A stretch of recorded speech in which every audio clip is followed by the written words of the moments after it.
Olá, hoje o nosso estudo da palavra, a gente vai continuar a carta aos Romanos.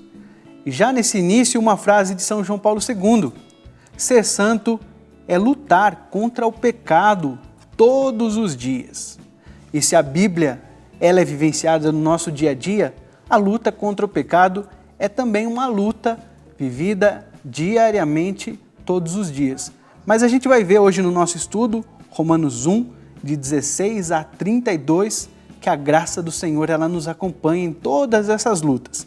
Então eu quero convidar você a pegar caderno, caneta, porque está começando a Bíblia no meu dia a dia.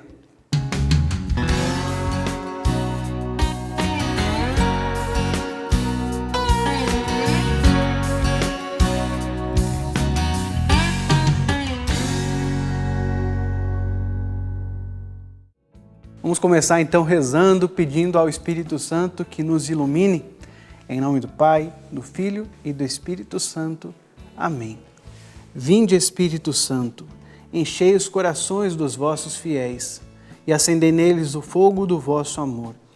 Enviai o vosso Espírito e tudo será criado e renovareis a face da terra. Oremos, Deus que instruíste os corações dos vossos fiéis, com a luz do Espírito Santo, fazei que apreciemos retamente todas as coisas, segundo o mesmo Espírito, e gozemos sempre de sua consolação, por Cristo Senhor nosso. Amém.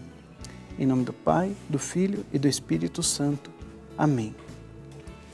E assim a gente inicia então, Romanos 1, de 16 ao 32, é o nosso estudo de hoje. Vamos ler a palavra de Deus. Enquanto a gente vai lendo, a palavra de Deus ela já vai produzindo os seus frutos no nosso coração. Então, ler a palavra com essa abertura de coração, de mente, para o que Deus quer nos falar. Tema da carta, a justificação pela fé. Eu não me envergonho do Evangelho, pois ele é a força salvadora de Deus para todo aquele que crê. Para o judeu, mas também para o grego. E aqui nós já temos um princípio eterno, no versículo 16, que nós vamos anotar com a caneta azul. Eu não me envergonho do Evangelho, pois ele é a força salvadora de Deus para todo aquele que crê.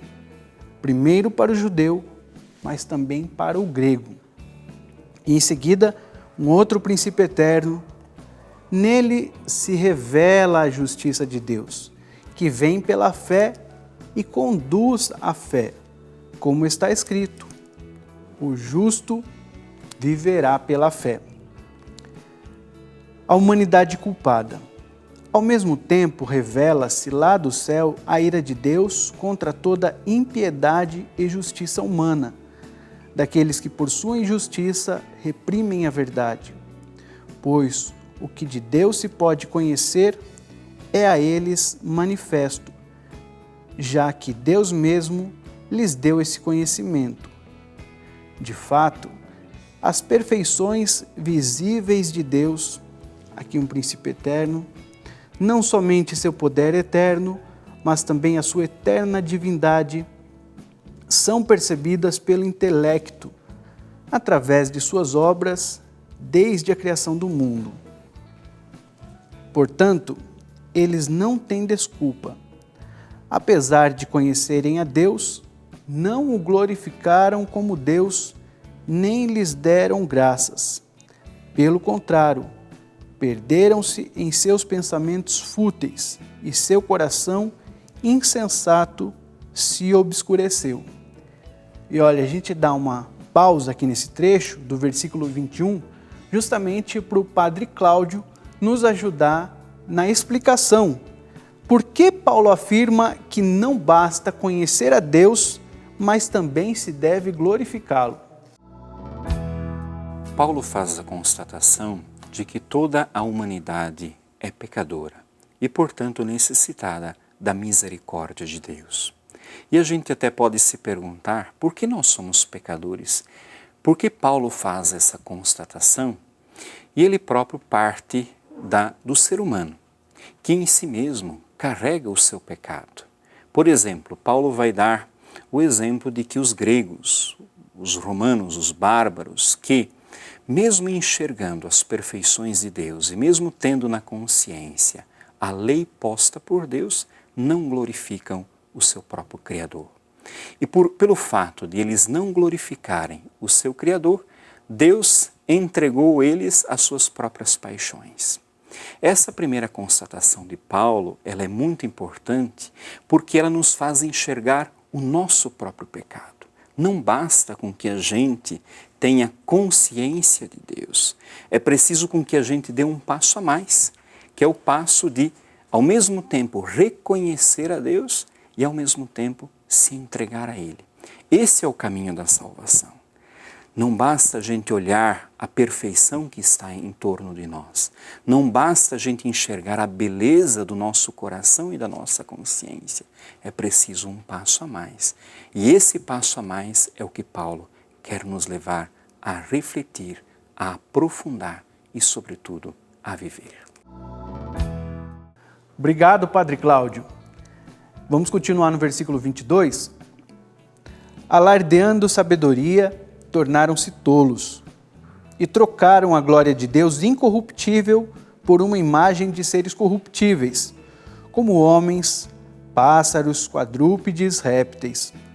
Por isso Deus os entregou, dominados pelas paixões de seus corações, a tal impureza que eles desonram seus próprios corpos. Trocaram a verdade de Deus pela falsidade, cultuando e servindo a criatura em lugar do Criador, que é bendito para sempre. Amém. Por tudo isso, Deus os entregou a paixões vergonhosas. Tanto as mulheres substituíram a relação natural por uma relação antinatural, como também os homens abandonaram a relação sexual com a mulher e arderam de paixão uns pelos outros, praticando a torpeza homem com homem e recebendo em si mesmos a devida paga de seus desvios. E porque não aprovaram alcançar a Deus pelo conhecimento, Deus os entregou ao seu reprovado modo de pensar. Praticaram então todo tipo de torpeza, cheios de injustiça, iniquidade, avareza, malvadez, inveja, homicídio, rixa, astúcia, perversidade, intrigantes, difamadores, abominadores de Deus, insolentes, soberbos, presunçosos, tramadores de maldades, rebeldes aos pais, insensatos, traidores, sem afeição, sem compaixão. E apesar de conhecerem o juízo de Deus, que declara dignos de morte os autores de tais ações, não somente as praticam, mas ainda aprovam os que as praticam. Palavra do Senhor, graças a Deus. E essa é a palavra de Deus para nós hoje, palavra para nossa reflexão.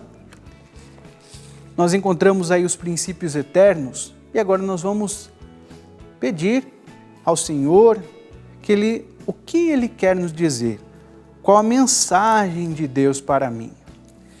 E olha, enquanto a gente lia esse trecho tão rico de mensagem, uma parte me chamou a atenção.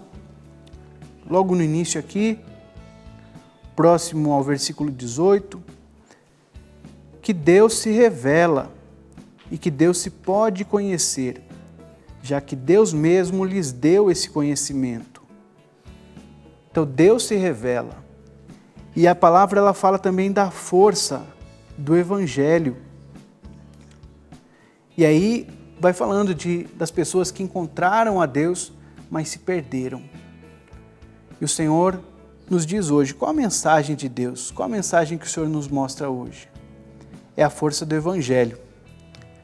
A força do Evangelho é a força salvadora para quem crê. A fé, a gente está vendo aí com Romanos, que a fé ela é uma necessidade, ela é uma riqueza e é uma exigência. É necessária a fé para a nossa salvação. E é também necessária a fé para nos mantermos no caminho do Senhor. Jesus mesmo diz em outra passagem, não se perturbe o vosso coração, mas creia em Deus. Então vamos anotar a mensagem de Deus para nós no dia de hoje, a fé em Deus, que é uma graça, que é graça, é a força, é um motor, vamos colocar assim. É o que Deus está me dizendo hoje, que a fé é esse motor que nos move, que nos leva adiante. Afinal, não basta a gente ler com o nosso intelecto, querer praticar com a nossa vontade, se não tivermos a fé, a graça de Deus para nos mover. E como colocar isso em prática? A fé em Deus, mas o que Deus me fala hoje para colocar em prática é perceber essa presença de Deus. E aqui é interessante que o Paulo ele nos mostra que as perfeições invisíveis de Deus são percebidas pelo intelecto, através de suas obras. Então, como perceber? Se pelo nosso intelecto nós podemos perceber a criação de Deus, a beleza de Deus, então contemplar essa beleza, contemplar a manifestação de Deus através da criação. Certamente esse exercício vai nos ajudar também a contemplarmos as ações de Deus que não vemos, que é só possível ver por meio da fé. Até o próximo estudo, a Bíblia no meu dia a dia.